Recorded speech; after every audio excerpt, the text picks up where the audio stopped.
नमस्कार दोस्तों, मैं हूं केशव त्यागी और स्वागत है आप सभी का केशव क्लासेस धौलपुर की एक और फर्स्ट क्लास में। दोस्तों, इस क्लास में हम बात करेंगे कक्षा 8 विषय विज्ञान का चैप्टर फर्स्ट फसल उत्पादन एवं प्रबंधन। यह इस चैप्टर का चौथा भाग है। इससे पहले हम 3 क्लास आपको पढ़ा चुके हैं। लास्ट क्लास में हमने खाद एवं उर्वरक मिलाना जो कृषि चरण थे उसका तीसरा चरण खाद एवं उर्वरक मिलाना के बारे में पढ़ा था, और इस क्लास में हम पढ़ेंगे सिंचाई के बारे में, और 5वां चरण है खरपतवार से सुरक्षा, इसके बारे में जानेंगे। तो दोस्तों, उससे पहले मैं आपको कहना चाहूँगा कि अगर आप हमारे YouTube channel Keshav classes Dholpur पर नए हैं तो चैनल को सब्सक्राइब करें, और आपने अभी तक इस चैप्टर के मेरे द्वारा आपके लिए सरल भाषा में बनाए गए नोट्स, हस्तलिखित नोट्स प्राप्त नहीं किए हैं तो डिस्क्रिप्शन में लिंक दे रखा है टेलीग्राम चैनल का, जिसका नाम है क्लास 8 केशव क्लासेस धौलपुर नामक टेलीग्राम चैनल है। उसको लिंक से जाकर के उस चैनल पर जाएं और वहां से PDF फॉर्मेट में अपने नोट्स डाउनलोड करें, और साथ ही उस टेलीग्राम चैनल को ज्वाइन कर लें। तो चलिए शुरू करते हैं सिंचाई करना। दोस्तों, मैं बताना चाहूँगा और आपको पता भी है कि सभी जीवों के लिए जीवित रहने के लिए जल कितना आवश्यक है, चाहे वो मनुष्य हो या जानवर हो या पादप हो, यानी जितने भी जीव हैं उन सभी के लिए जीवित रहने के लिए जल की आवश्यकता बहुत होती है। हमारे भी शरीर में सर्वाधिक पानी पाया जाता है और हमें जीवित रहने के लिए पानी की आवश्यकता होती है। इसी प्रकार पौधों को भी, पादपों को भी जीवित रहने के लिए जल की आवश्यकता होती है। तो जो फसल पादप होते हैं, जो फसल के पादप होते हैं, उनमें पानी की पूर्ति करने के लिए, पानी की आवश्यकता की पूर्ति करने के लिए किसान समय समय पर सिंचाई करता है, यानी कि जल देता है। और समय समय पर जल की पूर्ति करना, जल देना सिंचाई कहलाता है।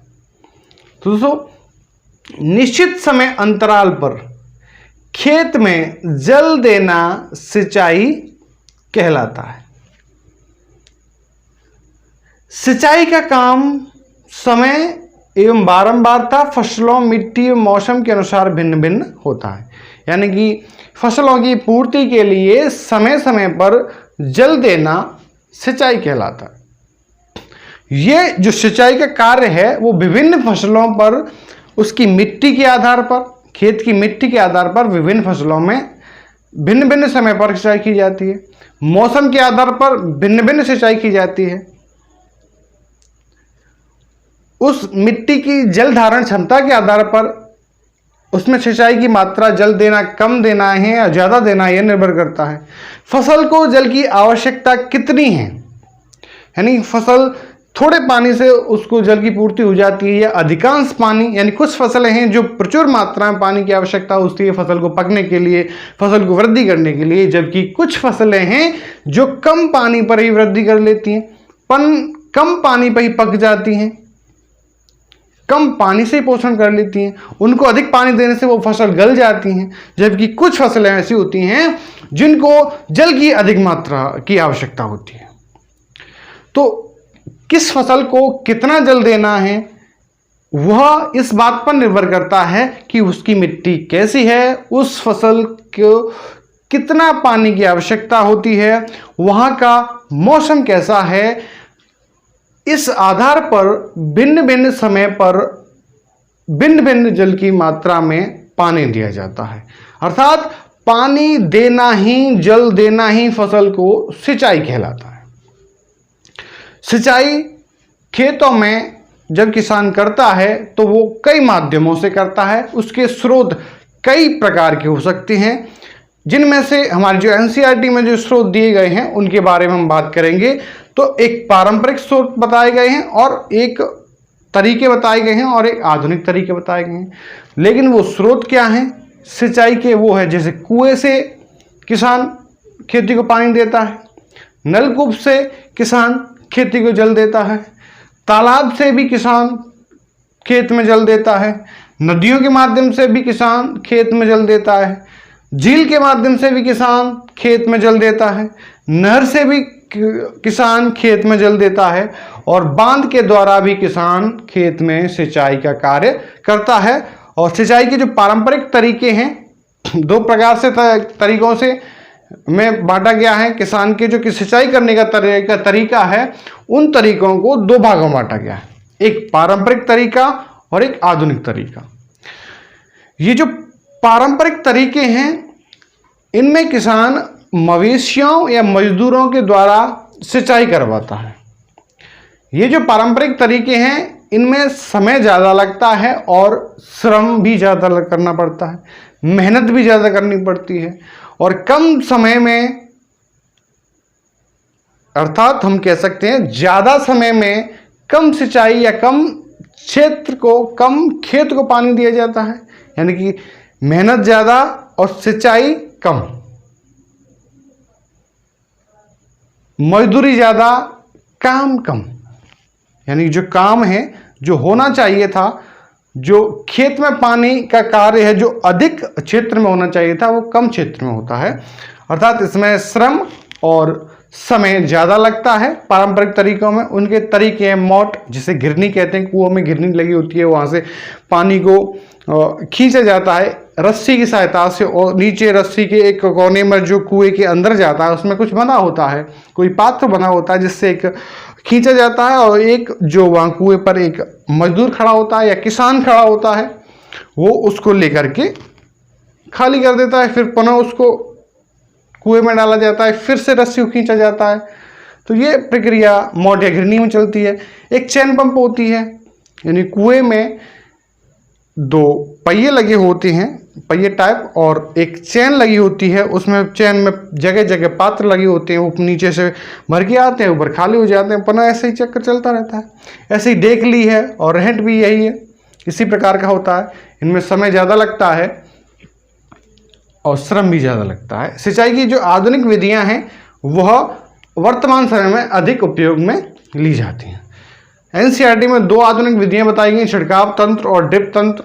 और भी कई प्रकार की विधियां हैं, लेकिन एनसीईआरटी में हमारे बुक में मेंशन नहीं की गई हैं, ये दो ही बताई गई हैं। तो इन दोनों के बारे में चर्चा करेंगे। एक है छिड़काव तंत्र। छिड़काव तंत्र को हम फुब्बारा पद्धति भी कह सकते हैं। होता क्या है कि जो असमतल भूमि होती है, यानी जो भूमि समतल नहीं होती, उबड़ खाबड़ होती है, ऐसी भूमि में छिड़काव तंत्र से सिंचाई की जाती है। होता क्या है कि पाइपलाइन से बिछाई जाती है और उसमें ऐसे मान लो पाइपलाइन बिछाई गई और उसमें पाइप होते हैं फुब्बारे टाइप, इनके ऊपर नोजल लगा होता है। वो नोजल चारों तरफ घूमता है। क्या होता है? घूमता है। तो घूमता है तो होता क्या है कि जब इन पाइपों से जो पानी आता है, वो नोजल की सहायता से बूंदों में निकलता है, छिड़काव होता है। तो जो फसल के पादप होते हैं, उनको ये जो छिड़काव होता है पानी का, वो ऐसा होता है कि जैसे वर्षा हो रही हो, मानो वर्षा की तरह छिड़काव होता है। तो इसे फुब्बारा पद्धति या छिड़काव तंत्र कहते हैं। ये असमतल भूमि पर किया जाता है, जिसमें पानी कम लगता है सिंचाई के लिए। कम पानी से अधिक क्षेत्रफल को सिंचित किया जा सकता है। अगला प्रकार है ड्रिप तंत्र। ड्रिप तंत्र में होता क्या है कि मानो एक पाइपलाइन बिछाई जाती है और उसमें जगह जगह छेद कर दिए जाते हैं, जहाँ जो फसल के पादप होते हैं वहाँ। तो इस ड्रिप तंत्र में ये जो पाइपलाइन है, उसमें जो छेद हैं, उनमें से बूंद बूंद करके पानी निकलता है और फसल का जो प्लांट है, पौधा है, उसकी जड़ों में सीधा गिरता है। तो अत्यधिक कम पानी से ही फसल की सिंचाई की जा सकती है ड्रिप तंत्र विधि के द्वारा।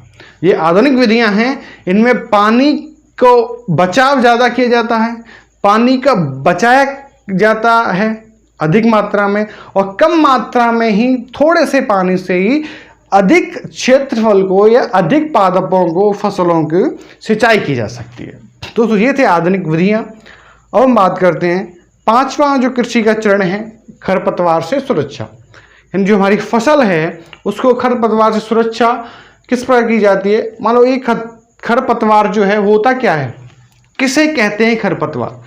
तो खेत में फसल के साथ कुछ अवांछित पौधे उगाते हैं उनको खरपतवार कहते हैं। यानी कि खेत में कई अवांछित पौधे प्राकृतिक रूप से फसल के साथ उग जाते हैं, इन अवांछित पौधों को खरपतवार कहते हैं। मान लो हमने गेहूं की फसल की, उसके साथ गेहूं का मामा आ गया, वो क्या है? खरपतवार है।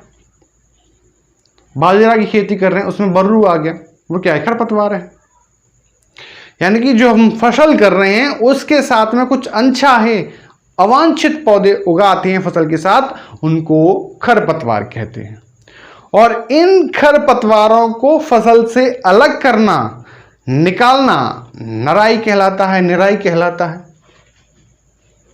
खरपतवार हटाने की जो प्रक्रिया होती है उसे निराई कहते हैं। अब खरपतवार फसल से हटाया किस प्रकार जाता है या निराई किस प्रकार की जाती है? अगर खेत में खरपतवार की मात्रा ज़्यादा है या पूरे खेत में खरपतवार ही है तो हम उसे जुताई के माध्यम से हटा सकते हैं। जुताई करवा करके ट्रैक्टर के पीछे कल्टीवेटर लगा करके ट्रैक्टर के द्वारा या कल्टीवेटर के द्वारा जो जुताई की जाती है उससे खरपतवार को उठाया जा सकता है। दूसरा है हाथ से जड़ सहित उखाड़ कर फेंकना। यानी कि हमारी फसल के साथ में ही अगर खरपतवार है तो उस खरपतवार को हाथ से पकड़ करके उस पादप को खींचना, जड़ से उखाड़ करके फेंकना। इस प्रकार भी खरपतवार को उखाड़ा जा सकता है। खरपतवार से सुरक्षा की जा सकती है फसल की, या निराई की जा सकती है। या हम बात करें भूमि के निकट से काट कर फेंकना, यानी फसल के साथ में जो अवांछित पौधे हैं उनको पकड़ करे और भूमि के निकट से दरांती या एशिये की सहायता से उसको काट करके अलग किया जा सकता है, फेंक सकते हैं। इससे सुरक्षा हो सकती है फसल की, निराई हो सकती है, कह सकते हैं। या हम खरपतवार नाशी के छिड़काव द्वारा, या जो फसल है उसमें अभी पादप बड़ा नहीं हुआ है, खरपतवार का छोटा ही पौधा है, शुरुआत में ही पता चल जाता है, तो शुरुआत में ही कुछ खरपतवार नाशियों के छिड़काव से, कुछ रसायनों के छिड़काव से उस खरपतवार को नष्ट किया जा सकता है। और वे रसायन जो खरपतवार को नष्ट करते हैं उसे खरपतवार नाशी कहते हैं। यानी हमने यहां देखा खरपतवार नाशी के छिड़काव के द्वारा खरपतवार को अलग किया जा सकता है, नष्ट किया जा सकता है। तो इस खरपतवार नाशी जहां शब्द आया तो खरपतवार नाशी किसे कहते हैं? वे रसायन जिनका उपयोग खरपतवार के नियंत्रण में किया जाता है उन्हें खरपतवार नाशी कहते हैं। यानी फसल में जो खरपतवार नाशी का छिड़काव किया गया, जिन रसायनों का छिड़काव किया गया, वे रसायन जो खरपतवार से सुरक्षा करते हैं या नियंत्रित करते हैं खरपतवार को, उन्हें खरपतवार नाशी कहते हैं। जैसे 2,4-D ये खरपतवार नाशी रसायन है, अल्ट्राजिन ये खरपतवार नाशी रसायन है। दोस्तों जब किसान खरपतवार नाशी का छिड़काव करता है तो उस समय में कुछ ध्यान रखने वाली बात यह है कि जब किसान इन रसायनों का फसल में छिड़काव करता है तो उस किसान को उस समय कपड़े से मुंह को ढक लेना चाहिए, जिससे किसान पर इसका कोई प्रभाव ना पड़े। क्योंकि रसायन है, रसायनों के साइड इफेक्ट भी होते हैं, तो अगर यह कार्य नहीं करता है तो किसान को नुकसान हो सकता है। उसके स्वास्थ्य के को ध्यान में रखते हुए उसको अपना मुंह कपड़े से ढक लेना चाहिए। दोस्तों ये खरपतवार नाशी का जब फसल में छिड़काव किया जाता है तो इसकी खास बात ये होती है कि खरपतवार नाशी से जिस फसल में इसका छिड़काव किया जाता है उस फसल में कोई नुकसान नहीं होता, बल्कि फसल के साथ जो अवांछित पादप होते हैं, जो खरपतवार होते हैं, वो नष्ट हो जाते हैं। तो इस प्रकार खरपतवार से फसल की सुरक्षा की जा सकती है। तो दोस्तों कैसे लगे आपको यह क्लास? उम्मीद करता हूं आपको पसंद आई होगी। और फिर से कहना चाहूंगा, अगर आप चैनल पर नए हैं और आपने अभी तक चैनल को सब्सक्राइब नहीं किया है तो चैनल को सब्सक्राइब कर लें। अगली क्लास में हम बात करेंगे कटाई और भंडारण की। तो तब तक के लिए मैं विदा लेता हूं। नमस्कार दोस्तों, पढ़ते रहिए, आगे बढ़ते रहिए।